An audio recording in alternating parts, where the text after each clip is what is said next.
شاید ما به سرعت از بچگیمون دور شدیم.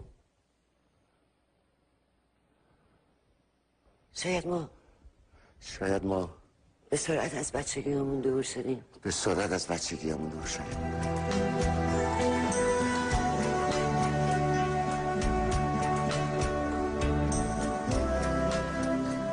کوچیک که بودیم چه دلای بزرگی داشتیم، حالا که بزرگیم چه دلای کوچیکی. کاش دلامون به بزرگی بچگی بود. کاش برای حرف زدن نیازی به صحبت کردن نداشتیم. کاش برای حرف زدن فقط نگاه کافی بود. کاش قلب ها در چهره بود. حالا اگر فریاد هم بزنیم کسی نمیفهمه و ما به همین سکوت دل خوش کردیم. اما یک سکوت پر بهتر از یک فریاد تو خالیه. سکوتی رو که یک نفر بفهمه بهتر از 1000 فریادیه که هیچ کس نفهمه.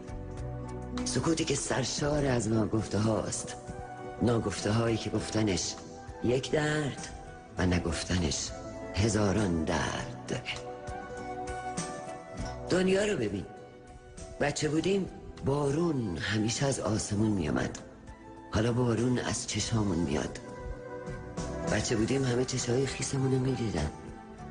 بزرگ شدیم هیچ کس نمی بینه. بچه بودیم تو جمع گریه می کردیم. بزرگ شدیم توی خلوت. بچه بودیم همه رو به اندازه 10 تا دوست داشتیم.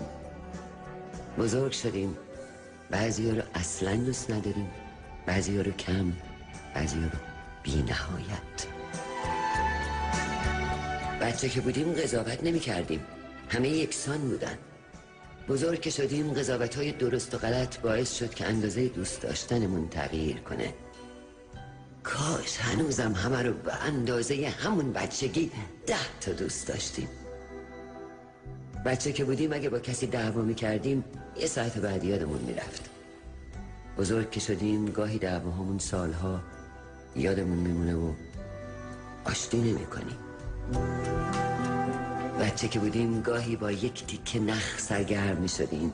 بزرگ که شدیم حتی 100 تا کلاف نخم سرگرممون نمی کنه. بچه که بودیم بزرگترین آرزومون داشتن یک چیز کوچک بود.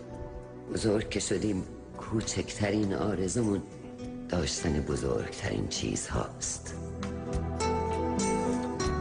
بچه بودیم درد دلا رو به ناله‌ای می گفتیم، همه می فهمیدن.